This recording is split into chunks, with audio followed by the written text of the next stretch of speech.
मेरे प्यारे बच्चों नमस्कार। मैं बेटा वर्ग क्लासेज में अरुण कुमार राय आपका स्वागत करता हूं।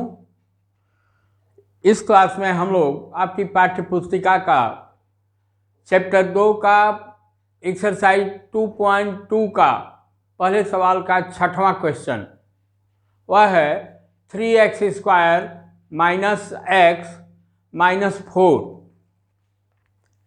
3x² माइनस x माइनस 4 के शून्यक ज्ञात करना है और ये कह रहे हैं कि गुणांकों एवं शून्यकों के बीच संबंधों की सत्यता की जांच कीजिए। तो हम लोग 1.6 है, क्वेश्चन नंबर 1.6 है। यह हम लोगों का जो द्विघात बहुपद का एक आदर्श प्रतिरूप होता है उसको हम लोग क्या लिखते हैं, ax² plus bx plus c। यह हम लोगों का आदर्श प्रतिरूप है, ax² plus bx plus c। और इसके अनुरूप जो हम लोगों को सवाल हल करना है वह क्या है, वह है 3x² minus x minus 4। 3x² minus x minus 4। अब पहली बात तो ये कि हम लोग पहले इसके गुणांक देखें कि क्या है, क्योंकि हम लोगों को गुणांकों और शून्यकों के बीच जो संबंध होता है उसकी सत्यता की जांच करनी है। तो इसके दो शून्यक होंगे, क्या होंगे, अल्फा और बीटा। उससे पहले हम लोग देखें कि इसके गुणांक क्या हैं। तो ax², यहाँ 3x² है, मीन्स a बराबर क्या है हम लोगों का, 3 है, a बराबर 3 है। फिर plus bx equal to minus x है, मतलब इसको हम लोग क्या लिख सकते हैं, इसको भी हम लोग लिख सकते हैं 3x² माइनस 1 गुणते x और माइनस 4। इसको एक का किसी भी संख्या में जब हम लोग गुणा करते हैं तो उसके मान में, मूल्य में कोई परिवर्तन नहीं होता है। तो यहाँ पर bx equal to minus 1 into x, means b equal to क्या है, ऋण 1 है। b इक्वल टू क्या है हम लोगों का, ऋण 1 है। और c ये क्या है, a b c क्या होते हैं, गुणांक होते हैं। इस द्विघात बहुपद के क्या है, ये गुणांक हैं। इस द्विघात बहुपद के ये सब क्या हैं, गुणांक हैं। गुणांकों और शून्यकों के बीच एक संबंध होता है जिसकी चर्चा हम लोग आगे करेंगे। तो c बराबर क्या है हम लोगों का, यहाँ पर ऋण 4 है। c बराबर क्या है, ऋण 4 है। देखिए ये तो हम लोगों को मालूम हो गया। हम लोग ये भी जानते हैं कि ये द्विघात बहुपद है तो इसके दो शून्यक होंगे, और दो शून्यक क्या होंगे, अल्फा और बीटा होंगे। अल्फा और बीटा हम लोग मानकर चलते हैं। और हम लोग जानते हैं कि दोनों शून्यकों, द्विघात बहुपद में दोनों शून्यकों और गुणांकों के बीच क्या संबंध होता है। तो पहला हम लोग क्या जानते हैं, alpha plus beta equal to minus B बटा में ए। यह शून्यक हो गया, यह गुणांक हो गया। Alpha plus beta equal to minus B बटा में ए। और क्या जानते हैं, अल्फा इंटू बीटा बराबर सी बटा में ए। ये गुणांक, ये शून्यक है और ये गुणांक क्या है, सी बटा में ए होता है। चलिए अब हम लोगों का अगला काम यह होगा कि पहले इसका गुणनखंड करें, तब शून्यक मालूम हो जाएगा। चलिए 3x² 3x² minus x minus 4 को हम लोग क्या लिख सकते हैं, 3 चौके 12, 12x² हुआ, ऋण 12x²। अब माइनस एक्स को इस ढंग से हम लोग जोड़े घटाएं कि उन दोनों खंडों का गुणनफल ऋण 12x² हो और दोनों का योग कितना हो, ऋण x हो। तो ये क्या हो जाएगा, 3x² minus 4x plus 3x, ये देखिए ऋण 4x गुणते 3x क्या हो जाएगा, ऋण 12x² और ऋण 4। इसको और हम लोग क्या लिख सकते हैं, बराबर x यहाँ पर हम लोग कॉमन ले लें तो ये क्या हो जाएगा, 3x माइनस 4 और यहाँ पर प्लस 1 ले लें तो क्या हो जाएगा, 3x ऋण 4। ये हो जाएगा हम लोगों का। 3x माइनस 4 हम लोग कॉमन ले लें, 3x माइनस 4 कॉमन ले लें यहाँ पर हम, और अब क्या बच जाएगा हम लोगों का, x प्लस 1 बच जाएगा, x प्लस 1 मतलब 3x माइनस 4 इक्वल टू यदि हम लोग करते हैं 0 तो x इक्वल टू क्या हो जाएगा, चलिए आगे भी कर दे रहा हूँ। यदि 3x माइनस 4 इक्वल टू 0 तो x बराबर क्या हो जाएगा, ये 4 हम लोगों का इधर आ जाएगा और 3 इसके बट्टे में हो जाएगा, 4/3।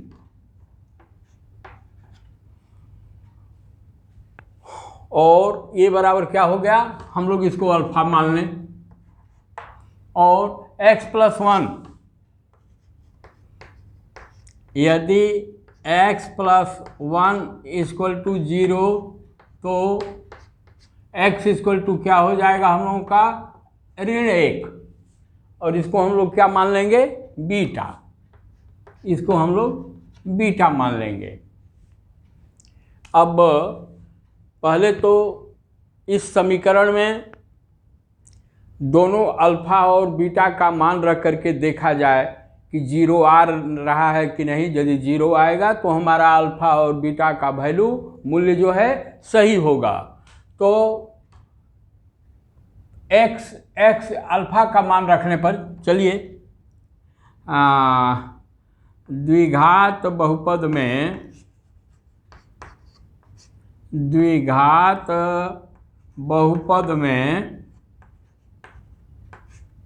में अल्फा का मान रखने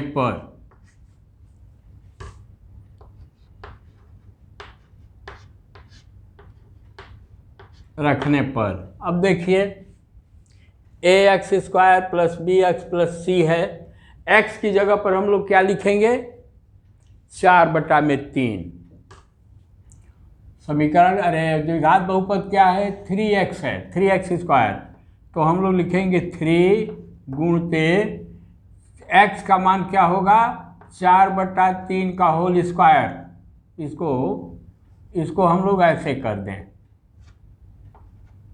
ऋण 4/3, अरे हाँ x की जगह पर 4/3 है तो ये 4/3 हो जाएगा और फिर ऋण 4। इसको हम लोग हल करें, ये क्या होगा, 3 गुणते 4/3 गुणते 4/3। मैं जानबूझ करके कर रहा हूँ इसलिए कि यहाँ से यहाँ हम लोग कटा देंगे, फिर ऐसे कर देंगे, ऋण 4/3 ऋण 4 बराबर, ये देखिए यहाँ से ये कट गया, ये हो गया 16/3, ये 16/3 हो गया, ये ऋण 4/3 हो गया, और ऋण 4। इसका क्या होगा? एलसीएम 3 होगा, तो ये 16 हो गया, ऋण 4 हो गया, और मान लीजिए ये 1 हो जाएगा। 3 चौके 12 बराबर 16 ऋण 4 ऋण 12 बराबर 0/3 बराबर 0 होगा। मतलब हमारा अल्फा का मूल्य जो हम लोग ज्ञात करें किए हुए हैं 4/3, ये द्विघात बहुपद 3x² - x - 4 का एक शून्यक है जो सही है। अब बीटा का मान रखकर देखा जाए। द्विघात बहुपद में बीटा का मान रखने पर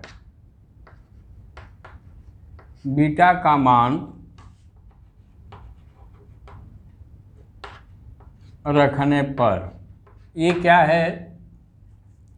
बीटा कितना है हम लोगों का? बीटा आया है ऋण 1,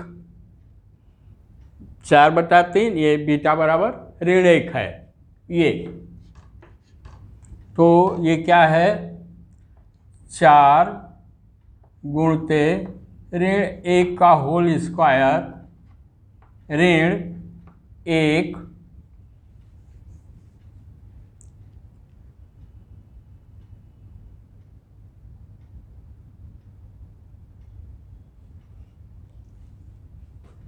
ये 3x² है, गलती से हमसे हो गया है, 3x² माइनस ऋण 1। ये देखिए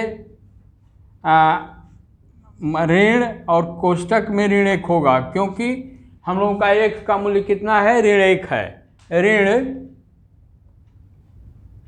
ऋण 4, ठीक। ये हो गया 3x² ऋण 1 का स्क्वायर ऋण x, तो कोष्टक में ऋण x हो गया ऋण 4। अब देखिए इसका मूल्य क्या होगा? ऋण 1 का होल स्क्वायर क्या होगा? 1 होगा। 1 गुणते 3 बराबर ये हो गया 3, और यह ऋण और ऋण क्या हो जाएगा? धन 1 ऋण 4। इसका मूल्य क्या होगा हम लोगों का? 0 होगा। मतलब बीटा का भी जो हम लोग मूल्य ज्ञात किए हुए हैं ऋण 1, वह द्विघात बहुपद 3x² - x - 4 के लिए सही है। अब हम लोग अल्फा प्लस बीटा का मूल्य ज्ञात करें। ये तो हम लोग अल्फा और बीटा का मूल्य ज्ञात किए, पहली बात। दूसरी बात यह कि अल्फा का मूल्य रखने पर द्विघात बहुपद का मूल्य 0 आ रहा है, मतलब अल्फा हमारा सही है। फिर बीटा का मूल्य रखने पर भी उस द्विघात बहुपद का मूल्य 0 आ रहा है, मतलब वो भी सही है।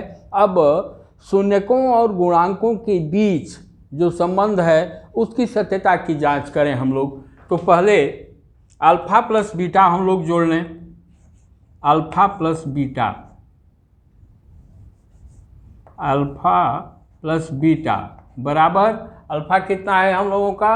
अल्फा हम लोग ज्ञात किए हुए हैं 4/3, ये है 4/3 अल्फा। तो अल्फा की जगह पर हम लोग लिख लें 4/3, और बीटा कितना है? ऋण 1 है, बराबर कितना आ गया हम लोगों का? ये हो जाएगा 3 4 ऋण 3 बराबर 1/3। ये आ गया हम लोगों का alpha plus beta equal to 1/3। अब हम लोग बी और ए गुणांक जो हैं उसमें रख करके देखें कि इसका मूल्य आ रहा है कि नहीं। तो हम लोग जानते हैं कि alpha plus beta equal to ऋण बी अब बट्टा में ए होता है, ऋण बी बटा में ए होता है। बी हम लोगों का कितना है, ऋण 1 है, तो ये बराबर क्या होगा हम लोगों का, ऋण 1 और ए का बी बटा ए होता है। ए कितना है हम लोगों का, 3 है, यह 3 है, बराबर ये कितना आ गया, ऋण और ऋण क्या हो जाएगा, प्लस हो जाएगा, 1/3 हो जाएगा। मतलब यह जो हम लोग ज्ञात किए हैं और ये जो ज्ञात किए हैं, alpha plus beta equal to 1/3, ऐसे हैं उनका मूल्य रख करके हम लोग ज्ञात किए हैं। और गुणांकों के माध्यम से जब हम लोग ऋण बी बटा ए कर रहे हैं, गुणांकों के द्वारा हल कर रहे हैं, तो वह भी 1/3 आ रहा है। मतलब कि यह गुणांकों और शून्यांकों के बीच जो संबंध है सही है। अब इनका गुणनफल देख लिया जाए। अल्फा इंटू बीटा बराबर, अल्फा कितना है हम लोगों का, 4/3 है, और गुणते